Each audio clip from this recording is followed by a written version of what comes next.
Moves Radio. Bold Moves Radio. Afrika nakupenda sana.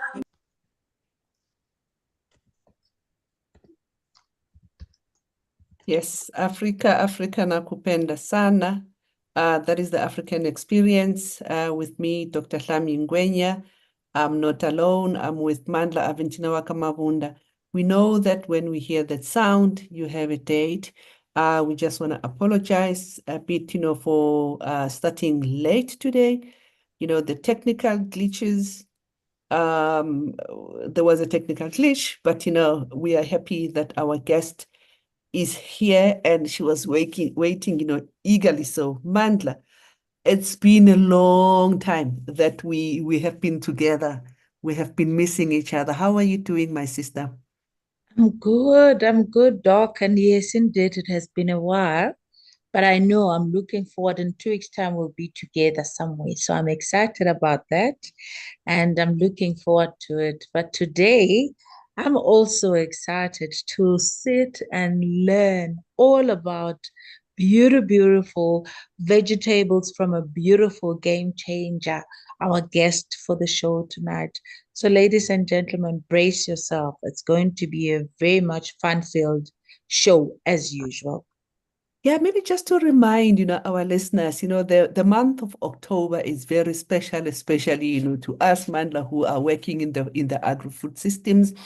We know that the 16th of October is World Food Day, and globally, the month of October is actually declared, the the food security month. And we couldn't be celebrating this month in a better way than, talking to the guest that we have tonight.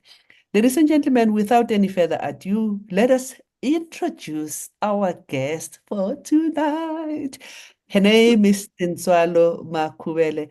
Tintswalo, welcome to the African Experience, and just say hello to the listeners. Hello to the listeners and hello to yourselves, Hlami, and the guests in the studio. And thank you for the golden opportunity. Wow, golden opportunity for sure. You look golden, you look gorgeous, you look, beautiful. It's so amazing. And we'll talk a little bit about who you are, but it's so amazing on how you wear different hats. I'm looking at you, you look like an African queen. Then you look at you on your social media, you are somewhere, doing the spinach and all that. What a versatile person. Maybe. Yeah, when you are a game changer, you need to suit all occasions. And as a trailblazer, you need to make sure that you stay ahead of the game. Absolutely. But maybe who is Tintswalo Makhubele in the nutshell? How do you describe yourself? Wow, thank you so much. Tintswalo is a mommy. Tintswalo is a farmer. Tintswalo is a leader. Tintswalo is a go-getter. Tintswalo is a game changer. Tintswalo is a community builder. It's a woman who stays ahead of times by making sure that she's in touch with all the activities around her areas.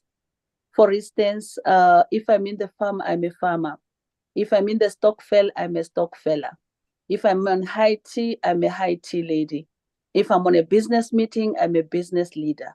So I really meet all the activities around my space, but I really like to be in the space where things are happening all the time.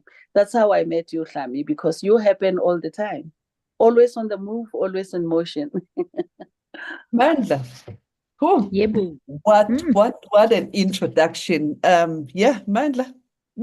I really cannot wait. This, when you listen to someone who's confident in what they do and they know who they are, half the job is done because you just allow them to share their story, just like the motto of our show. It's telling African stories by African in trying to change the narrative.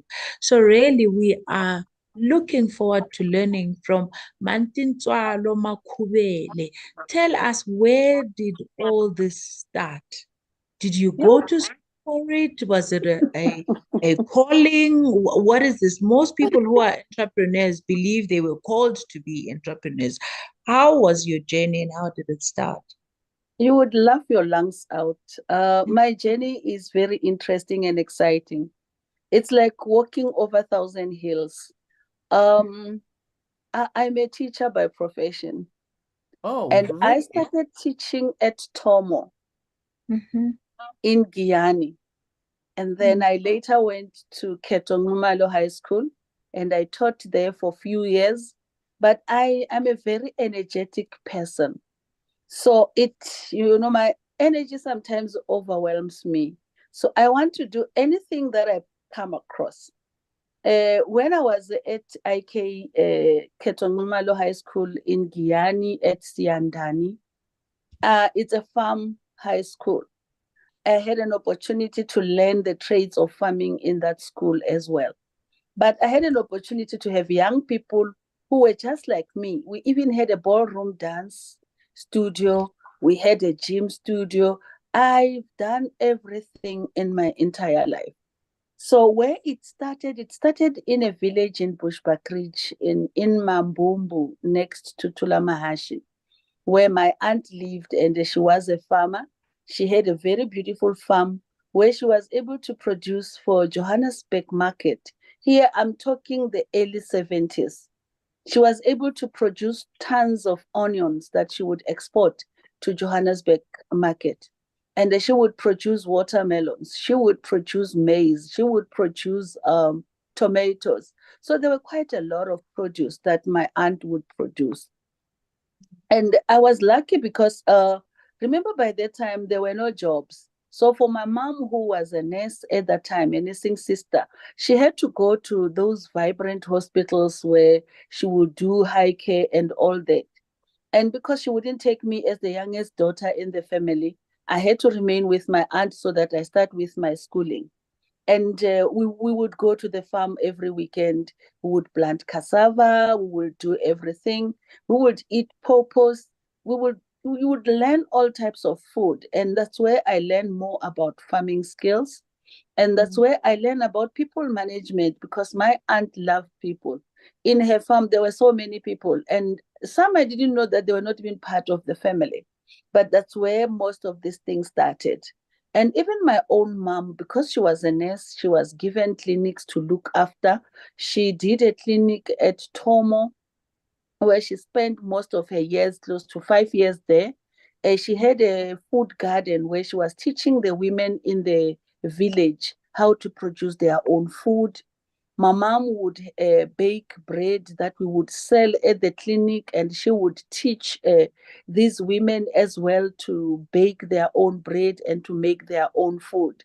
So there was a lot that we would learn. My mom used to do the whole my mom used to do a shinkwashamabele. I don't know, Hlami, what you call it, shinkwashamabele in English, but it's a samp which is made of soft maize, which is still fresh, which you harvest and grind it, and then put all the ingredients you want to add, including ground nuts, and it will be very nice.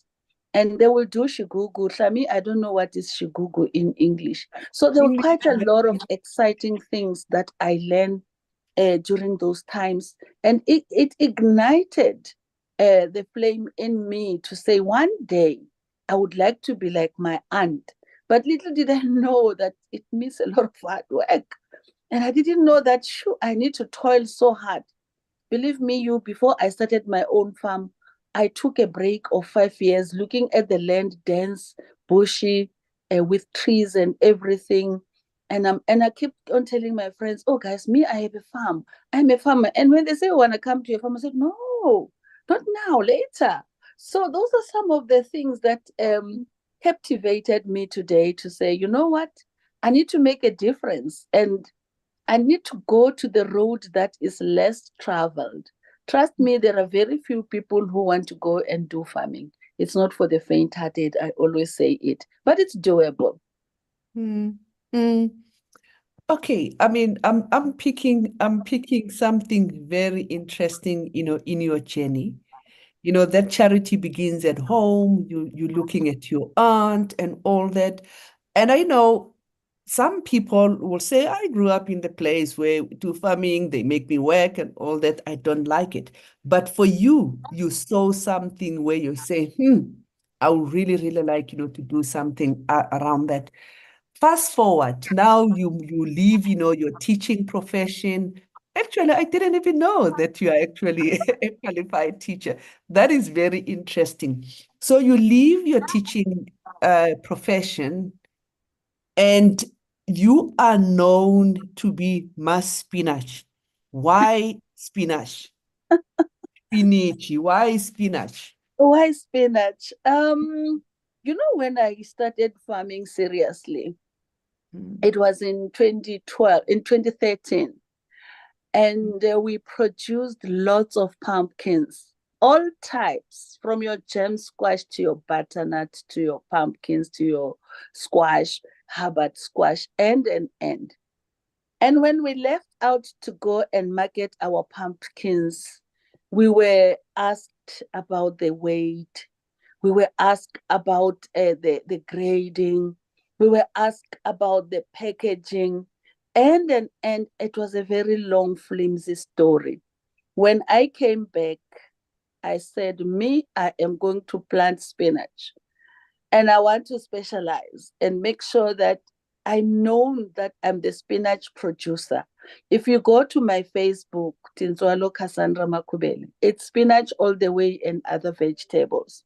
So again, it was to look into a crop that is universal, a crop that is user-friendly to any household, which doesn't need an introduction, something that is able to do any kinds of food. Some make dumplings with spinach, some cream it, some mix it with veggies, some make bread, spinach bread.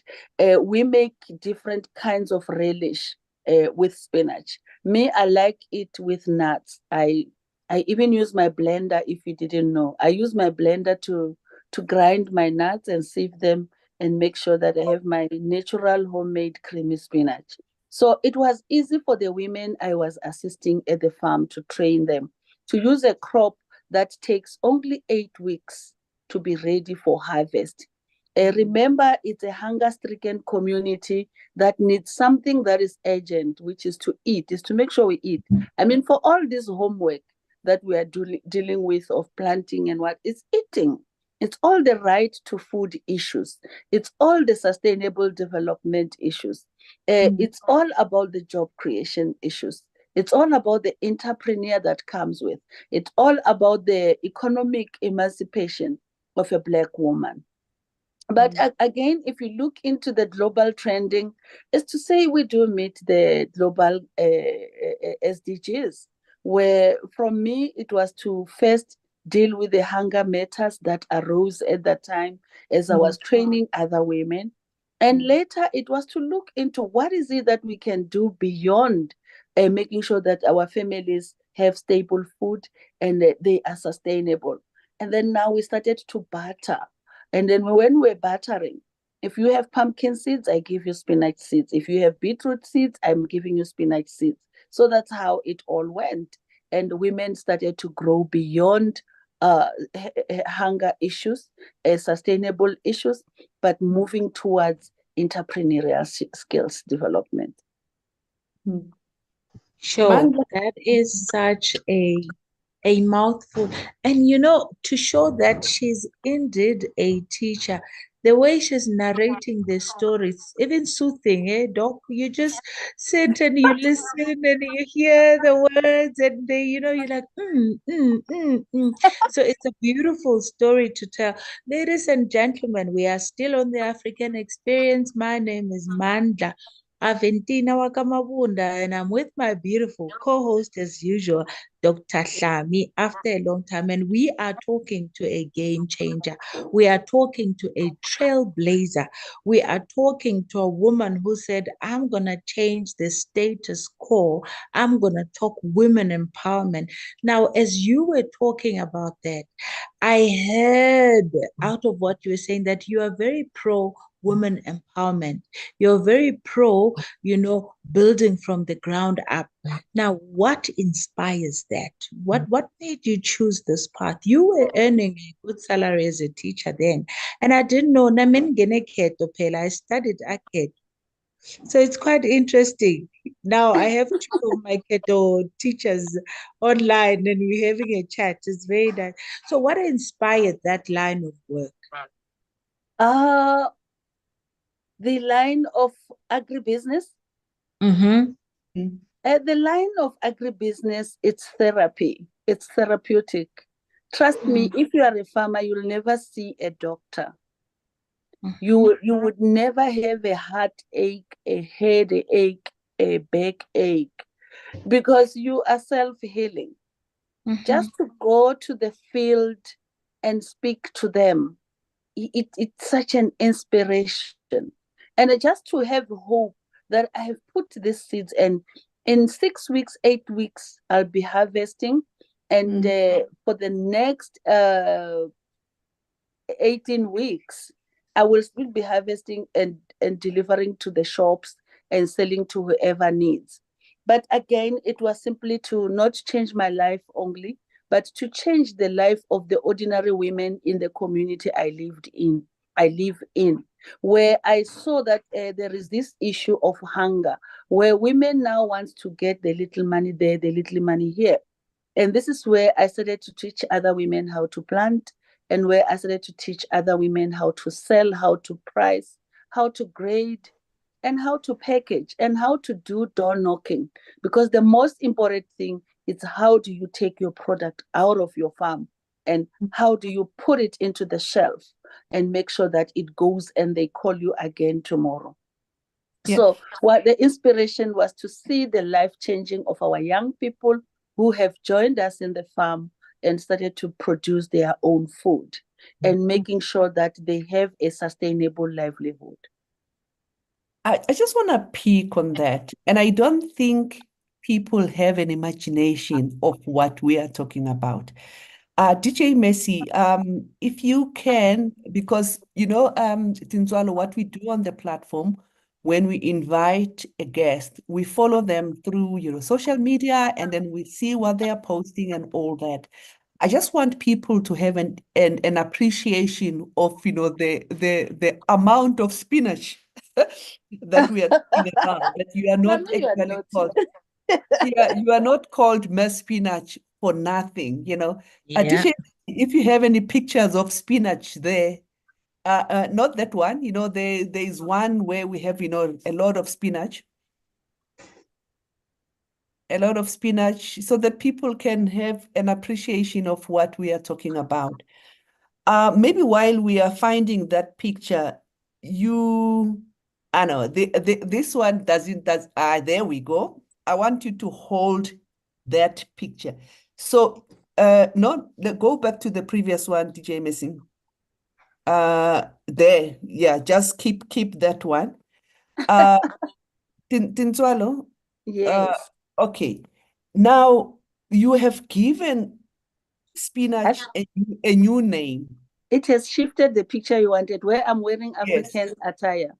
exactly. DJ Mess, let's go back to the previous there. I want you to keep that one.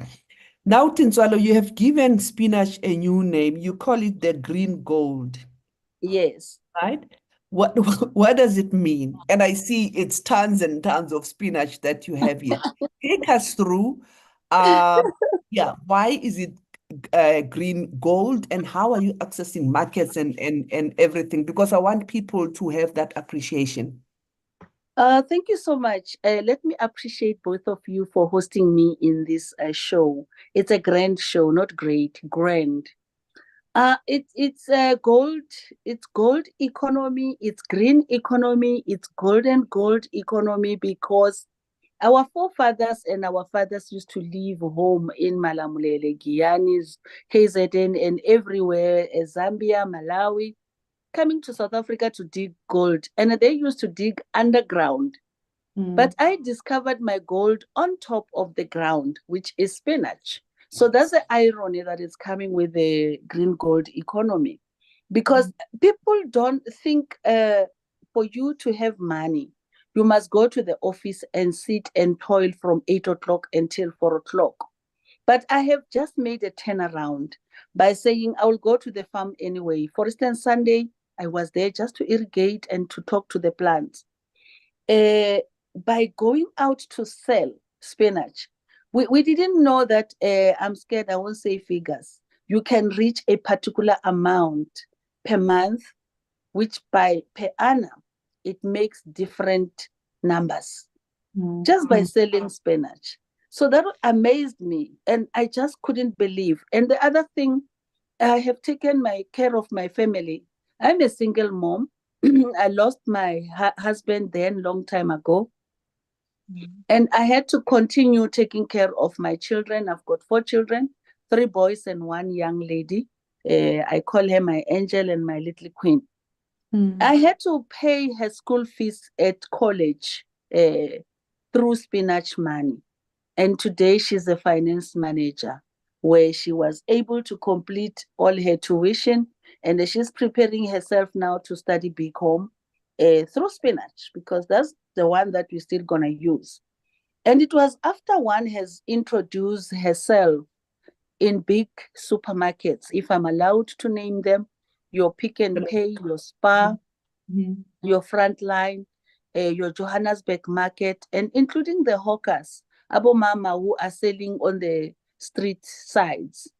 So one was able to realize that hard work pays, but the more you sell, the more you get.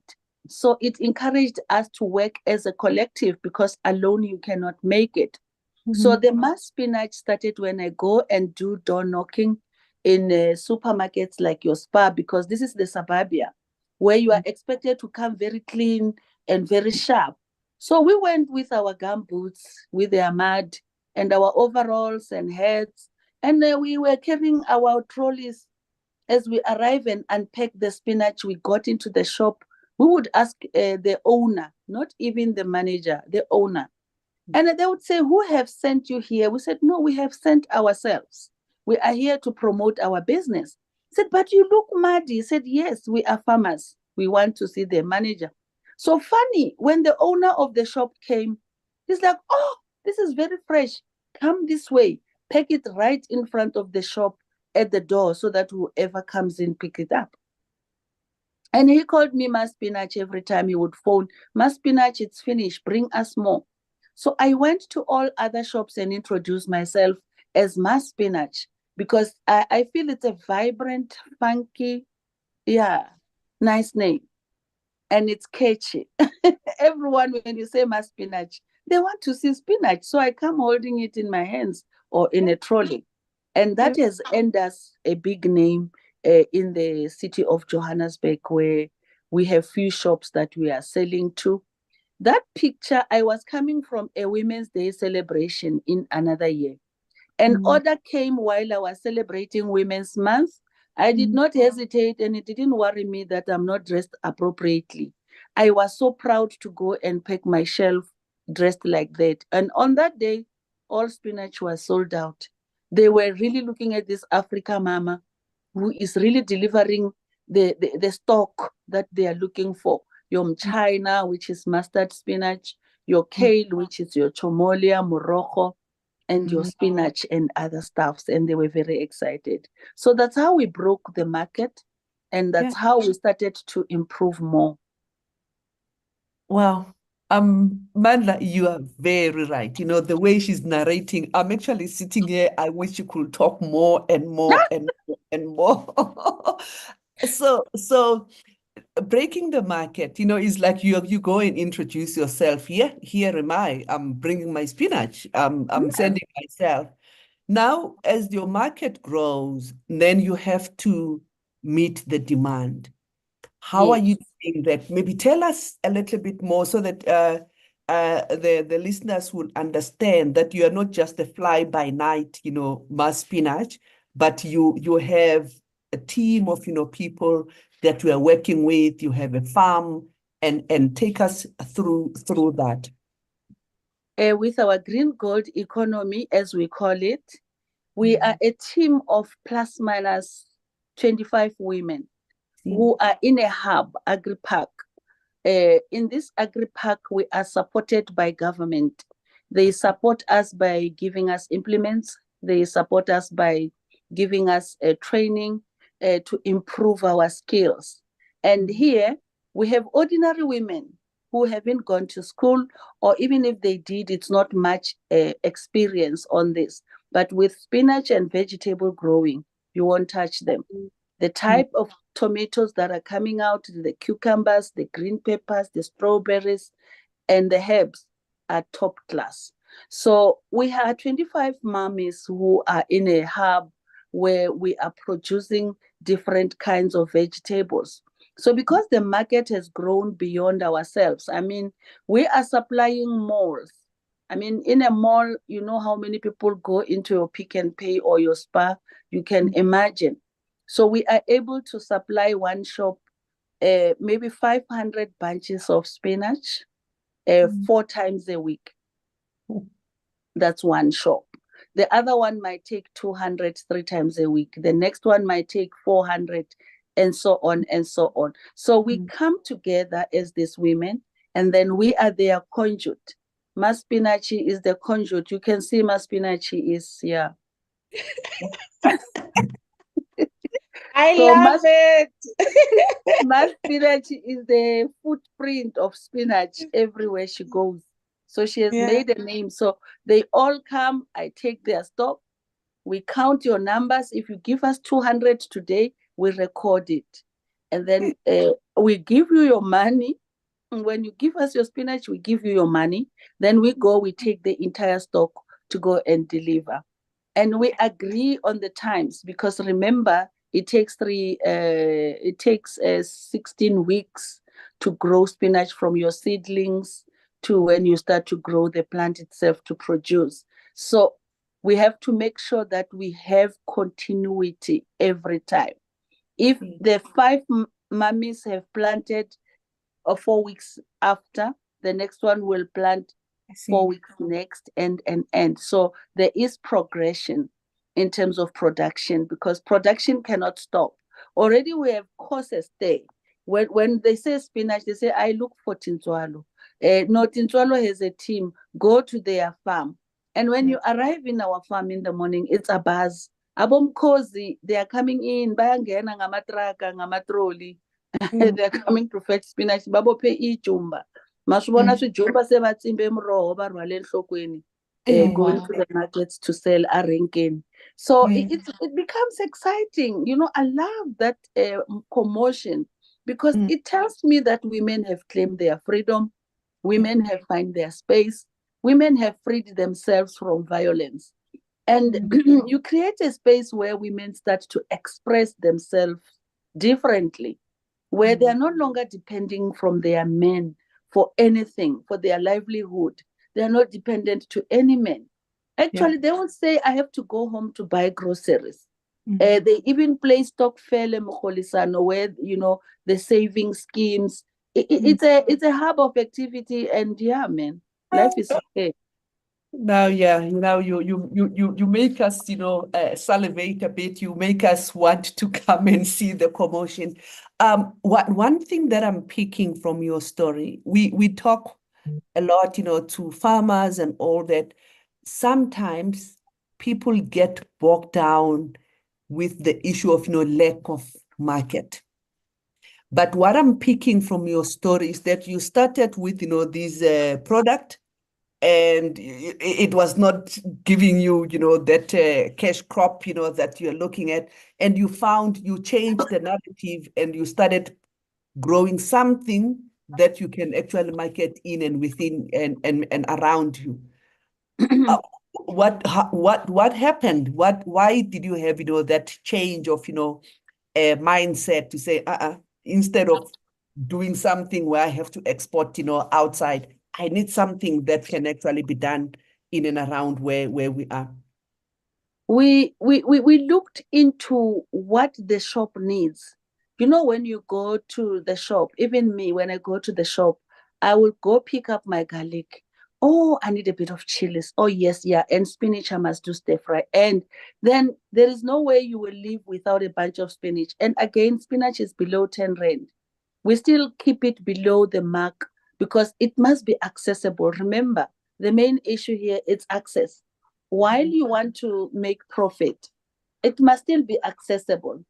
And apart from being accessible, it must be fresh. It must be appealing. It must be good looking. It should meet the requirements of shop X or shop Z.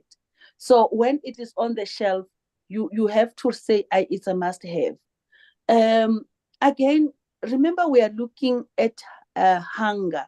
So it's to make sure that women who are producing this kind of food, they are able to get that small money to quickly do their own things. I needed money to pay for my daughter's school fees. I needed money to sustain myself. Remember, I'm no longer teaching. I'm no longer a professional teacher who has a monthly salary. I have to make my own salary. I have to make sure I earn the money, I maintain the farm, I pay people who assist me in farming, and I have to make sure whatever mode of transport that we are using to deliver, it's safe. So those are some of the things. There were once opportunities for export, but the challenge that we had was the red tape is too long and we do not have a scissor or a hoe to chop it. Maybe in this discussion, when we come back, we need to look into what is it that women can export. There was an opportunity to export cucumbers to Singapore and Thailand. We couldn't sustain it because of the red tape and the cumbersome processes that has been put together, which for me it's a scam. Because really, after I have sold spinach everywhere, I don't see a reason why I can't even export spinach to anywhere. Because here in Gauteng, we were able to export our spinach to KZN and to Mpumalanga in Nelspruit. So that says it all. It's doable. I mean, we would pack a truck in the evening, and after picking a truck in the evening, it would arrive in the morning. So it's as fresh as delivering today for tomorrow in any shop. And we will export cabbages, we would export spinach, kale, mustard spinach, beetroot, carrots, dania, which is coriander, to KZN and other vegetables. And we remember here it's a game. Your main issue is to stay relevant and is to be able to do it against all odds. So those are some of the things we learned. But let's talk more about export because really, I heard China needs lemons, Dubai needs onions, red onion. So this is a new discussion, Hlami, that we could look of. I have the land in anyway. Wow, this is so fascinating. You know, the way you are breaking the value chain, right from when you said you provide the platform for your sustenance farmers to have this platform so that you package and you go and you sell. Because Mama Spinach ba tlharihile, ba tlavile. So ba swi kota ku ya approach these big guys in the market and still while other people are busy planting and making sure that you have. So you really broke down the value chain of how business works and how markets work and how positioning work. And now I'm hoping that out there's someone who's listening and listening to your story and seeing that you don't need to be the actual farmer yourself for you to play a big part in this value chain of the food sector and provision of food. So, before we go further into that and what advice you can tell someone who's listening to us and thinking, you know what, this is what I can do. I want us to look at some of the comments that we are receiving from the people that are sitting listening. There is one Karen Homo out there who says, congratulations, Madam Speaker, Madam Spinach. And she says, that woman rose when we were all sunk in misery of COVID-19. She fed the nation and crafted her niche. And then another Mr. Lazarus Mangani saying, you are doing a really good job. Keep it up and God bless you, mom. And another one, Kumalo, saying, this is really great, amazing work, mom. So you know what? You know what? You are inspiring a lot of young people out there. And on that note, I need you to let's backtrack a bit and you take us through the whole value chain and how you can advise someone who's really looking at getting involved, that you don't necessarily have to own land for you to partake in this sector. You can just offer a space for people who can plant to do so. And while you're at it, tell us about the regulatory environment that you find yourselves in, especially dealing with fresh produce and, perishables and all those kind of things. Wow. Thank you so much. Thank you, Karen, Lazarus, and Kumalo. I really appreciate your accolades. Karen is my mentor. Karen is working for Department of International Relations. She's one of the women who really opened doors for us when it was not even fashionable. I think you know DERCO, where it is in Pretoria. It's a high office of international stature. But she allowed spinach to come dripping water along those corridors, and brows were raised to say, yay, why is spinach going? Said, let these women come. These are the women that we need to bring to the table because they have the content we need. So she's a very formidable and supportive leader. Breaking the value chain, it's not easy, but it's easy with a person like me. Me, I'm a go-getter. I'm not even shy. I'm not even embarrassed because people are embarrassed to know that you were a teacher before and now you are selling spinach. They think it's a low rank. It's the highest rank. Trust me, no one sells spinach like I do. I can even sell you Hlami bazokulanda. So they will come fetch you. Karen will call you. She will fetch you. But breaking the value chain and the regulatory framework, yes, we are governed by a regulatory framework. Like I said, we were given a training by the different department. We get support from the Department of Agriculture and Rural Development. We get support from the Department of Social Development, which assist communities and young upcoming farmers to produce food that do your food resilience programs and entrepreneurial development. So through that food security programs that we have in Gauteng, the city of Joburg has got a very vibrant food security program where we produce food for the food bank, where they are assisting destitute and people who are stricken by poverty, and especially the child-headed families. We are able to support them. We have Department of Agriculture, which give strategic partnership to us farmers by providing the workshops in different sectors, like in your pest control, in your soil preparation, in your irrigation system, in the whole value chain of how do you produce and make sure you have high quality. With the regulatory framework, we are members of the Global Gap, which we have local gap and global gap. They support us in making sure that we meet those requirements annually. We renew it. We really have a research part where I wouldn't mention names because they are quite a big team that are supporting us as farmers and make sure that we produce the best we can. We are able to as well meet requirements at the shops because they have their benchmark where they require a particular type and size and standard and that they are able to keep in their shops and make sure that you are able to supply and produce the best you can.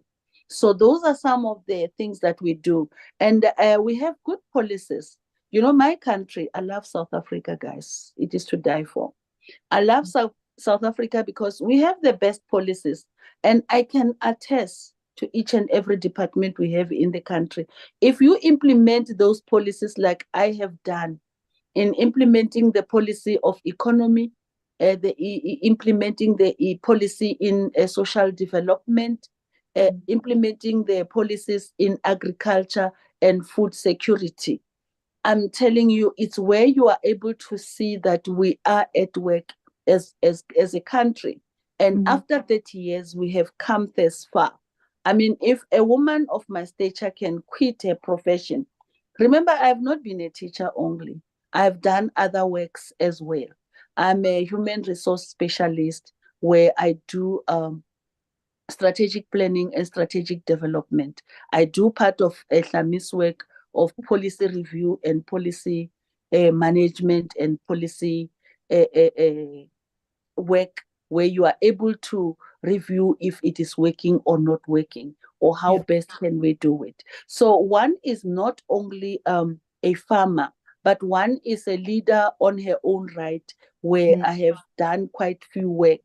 I have made presentations in Bolivia, in South America, where I was sharing this kind of expertise that the South African women have come up as part of a sustainable livelihood and part of the SDGs, to say, as a country, we have managed to do well with SDG 1, 2, 3, 4, 5, and 8, and 12 and 16, and others. So I have done that. I have done a report to the UN in New York, where I was sharing this food security for Africa, where I was speaking more on indigenous foods of Africa, that if we go through that, we can. I have shared across the continent. I've had an ECOWAS meeting where we were dealing with the issues of food security for the continent. So I don't want to brag, but I'm actually en route to Rome, if all is well. Hold on. I want to peek on that.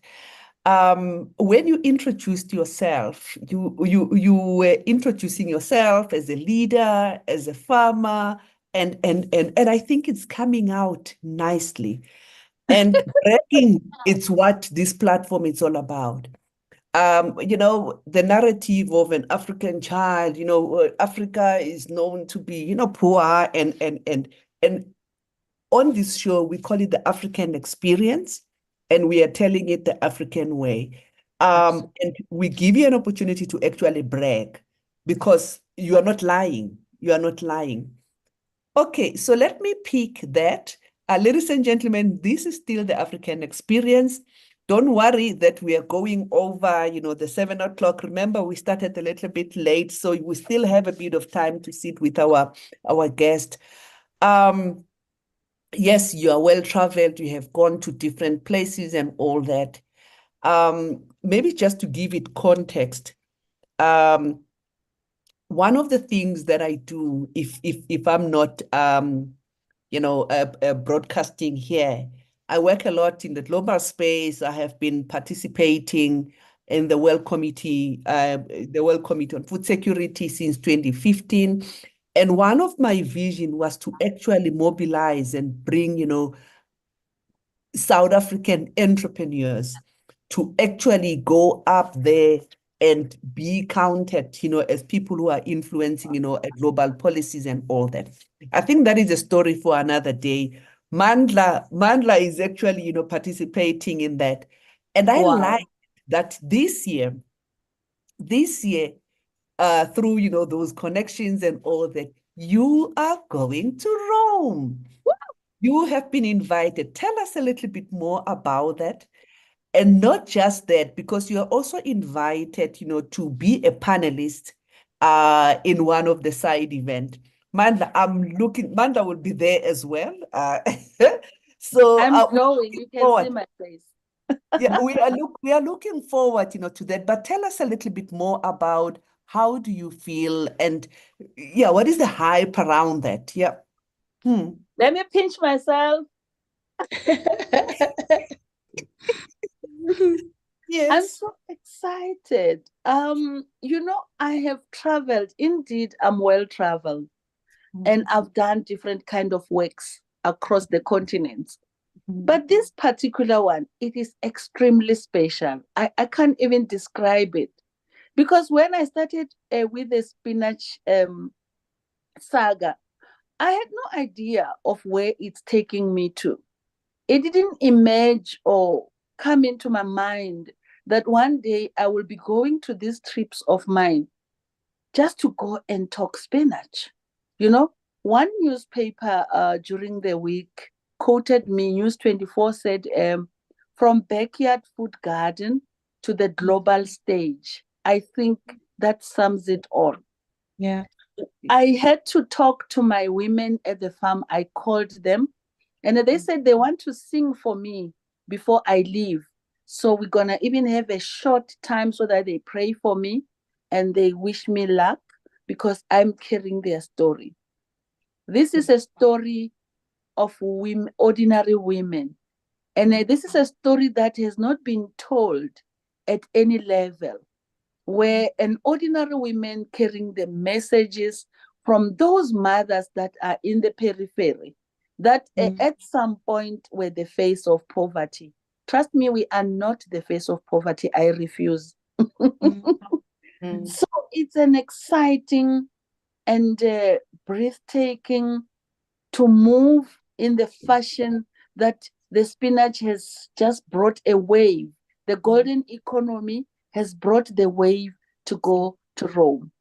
And not to go to Rome only, but to go and participate at the high level meetings, which for me, it's for professors, it's for ministers, it's for business people. So I'm like, am I a business people? But definitely I'm not a minister, and definitely.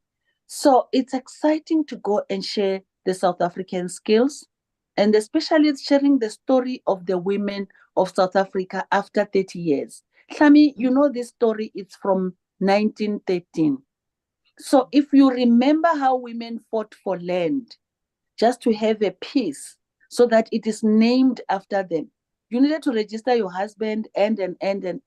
But today, here are women owning a land, having their papers for that land, and they are going to be represented by a Tintswalo who is their own in Rome. So we are hoping to network. We are hoping to participate annually. I'm hoping to bring even more mama spinaches with me to Rome so that they enjoy and see the fruits of their toil, of how hard they have worked. But we're looking forward to contribute immensely into the African food experience, where I think when we come back from Rome, Hlami, we want, with Caron, I think she's still there, we want to hold an indigenous food exhibition as part of the African experience. How about that? We have the AU, we have the SADC, so it's doable. And we have the country, South Africa, so we can do it.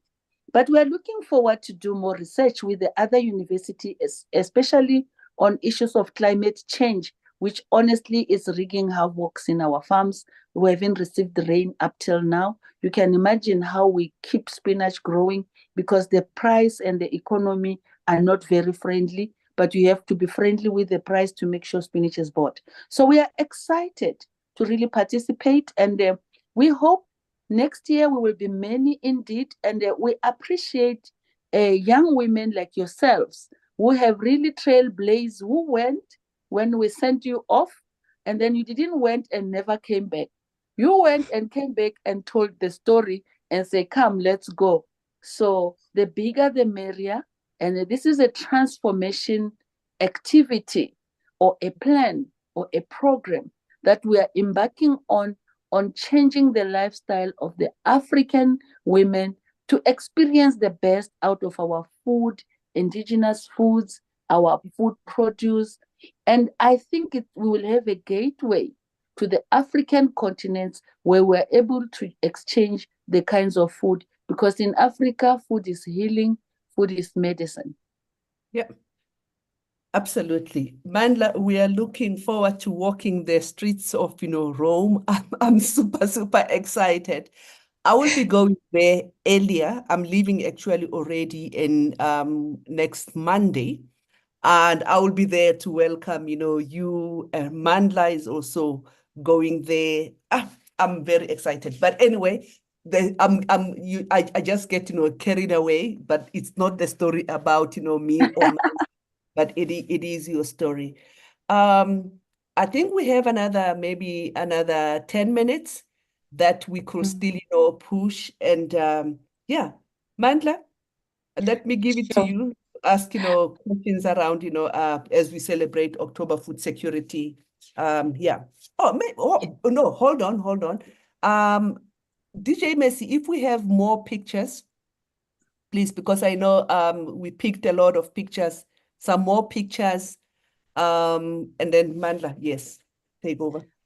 Wow, it's so beautiful. When I actually sit here listening to you, I'm really tempted to already invite you to talk to our class of 2024. There's 100 SMMEs in the different areas of the food value chain.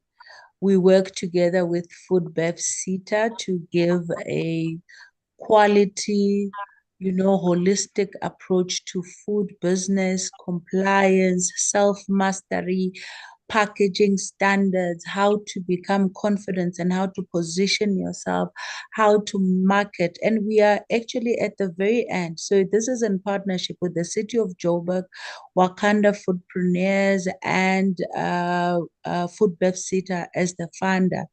It will be such an honor to have you talk to our entrepreneurs within that program because they also delve into indigenous foods.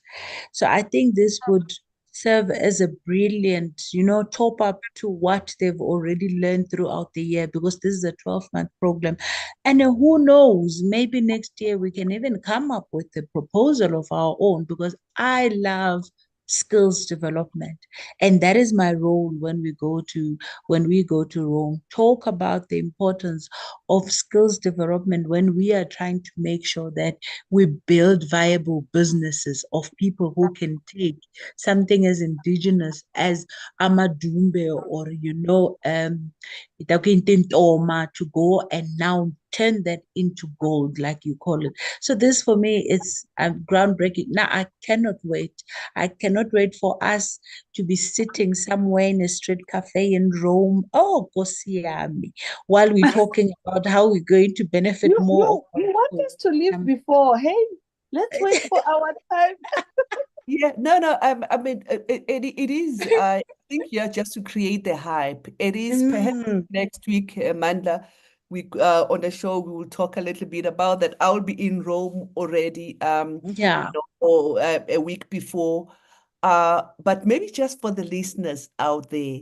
So when we go to this Rome and all that, we go there as private sector, of course, and we get a special invitation with the private sector mechanism. But anyway, it's a story for another day. So this is what we will be experiencing as we go there. As we are wrapping up, the show, I think there was somebody also joined online. I think it was Tiniko Numalo, I think, was joining online. Who else? Let me quickly, check. And thank you so much for joining. Oh, yes. Tiani Ngumalo. This is amazing, Mom. We also have Rulani. This is great. Thank you so much for joining. Wow, where did the hour go? Where did the hour go? As we close, yes, we are celebrating, Food Security Month. What is your take home message? What is that message that you have for somebody who's listening today? Oh, wow. For somebody that who is listening now, thank you so much for listening. I didn't know I've got such a great following. The people you have quoted, I know them. They are my great followers on Facebook, and they gave me accolades. I just want to thank them. I want to thank them from my heart because, the more you check how many people follow your work, they encourage you to do more. You don't have to know them. You don't have to have seen them or met them, but they are so loyal in making sure that they give you accolades deserving. I want to thank them very much. I want to mention that when I go to Rome, I won't be going alone. I'll be going with the members of my cooperative, which is Imvuselelo Bakery and Food Distribution. I'll be going with Knowledge Modise and Zandi Modise. She's called Nozi Kumbuzo. So we will be going there to share more our experience and to make sure that we learn as well and exchange our programs with other countries. My take to the people who support us at the farm, please give us more support and come by at our farm. We really produce the best in the country. Now we are exporting the skill to Rome, and hopefully we are exporting it even beyond. So we are looking forward to come back and even have a symposium where we'll be able to report back on our trip and what we are going to bring back for all of you in South Africa and the continent. I just want to thank you, Hlami, and the studio crew. I don't have all their names, but I want to thank each and every one of the work that they are putting together.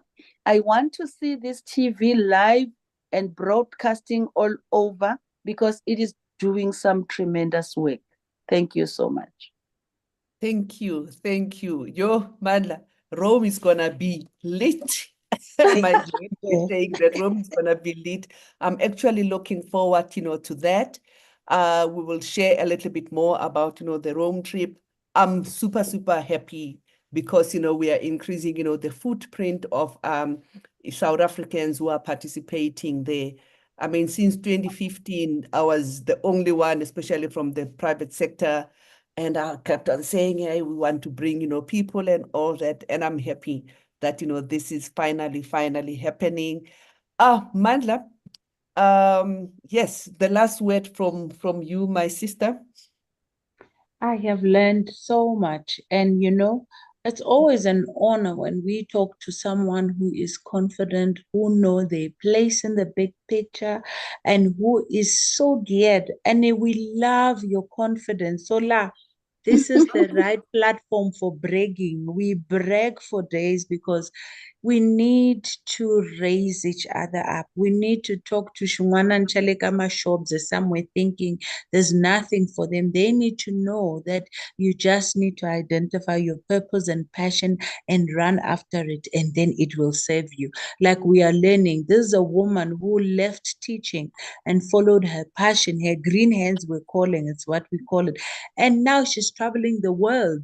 Now she's a key opinion leader on issues of food security. So Black child, wake up, you can do it. And thank you for a beautiful show and for having us, Tintswalo. Thank you so much. Yes. You're welcome. My pleasure. Meeting in Rome. Here we go. Thank you. Thank you so much. And thank you to DJ Messi. We really, really appreciate you because without you, the show will not happen. Thank you so much, ladies and gentlemen. This is the African experience. This is what we have time for tonight. Next week, I'll be broadcasting live from Rome. Wow. Now I'm in Kenya, actually. I'm in Nairobi. But anyway, we are women on the move. And yes, African child, you can do it. Just, focus on, that vision. Yeah, we can actually do it. Thank you so much, DJ Messi. Thank you. Thank you so much. Bon voyage. Thank you. Well, bye.